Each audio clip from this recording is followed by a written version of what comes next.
ಇದರಲ್ಲಿ ನಾನು ಭಾಗವಹಿಸ್ತಾ ಇರೋದಕ್ಕೆ ನನಗೆ ಬಹಳ ಸಂತೋಷ ಆಗಿದೆ. ಯಾಕಂದರೆ ಪ್ರಥಮ ಬಾರಿಗೆ ನಾನು ಇವ್ರ ಹತ್ರನೇ ನೃತ್ಯ ಕಲಿತಿದ್ದು.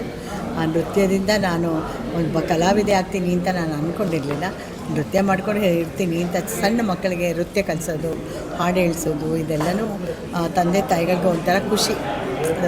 ಆ ಖುಷಿ ನನ್ನ ಜೀವನಕ್ಕೆ ಆಧಾರ ಆಯಿತು, ಜೀವನ ನಡೆಸೋದಕ್ಕೆ ಒಂದು ದಾರಿ ಆಯಿತು ಅಂತ ಆ ಗುರುಗಳಿಗೆ ಯಾವಾಗಲೂ ವಂದಿಸುತ್ತಾ ನಾನು ಅನ್ಕೋತೀನಿ. ಅವ್ರು ಕಲಿಸಿದ್ದಕ್ಕೆ ತಾನೇ ನಾವು ಇವತ್ತು ಊಟ ಮಾಡ್ತಾ ಇರೋದು ಅಂತ ಅನ್ಕೋತೀನಿ. ಸೊ ಅಂಥ ಗುರುಗಳು, ನಮ್ಮ ಗುರುಗಳು ಬಹಳ ಶಿಸ್ತು ಮತ್ತು ಇದು ಏನು ಸ್ಟ್ರಿಕ್ಟ್ ಅಂತ ಹೇಳ್ತೀವಲ್ಲ ಆ ಥರ.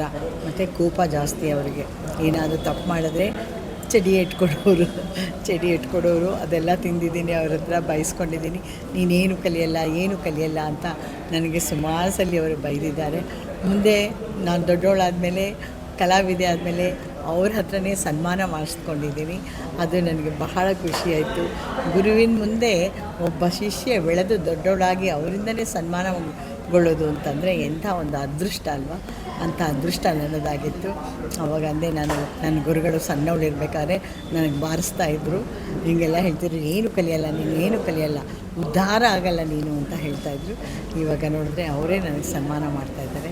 ಅಂಥ ಗುರುಗಳನ್ನು ನೆನಪು ಮಾಡಿಕೊಳ್ಳುವಂಥ ದಿನವನ್ನು ಅವರ ಮಕ್ಕಳು ಲಕ್ಷ್ಮಣ್, ಅವರಣ್ಣನ ಮಕ್ಕಳು, ತಮ್ಮ ಮಕ್ಕಳು ಎಲ್ಲ ಸೇರಿ ಮಾಡ್ತಾಯಿದ್ದಾರೆ.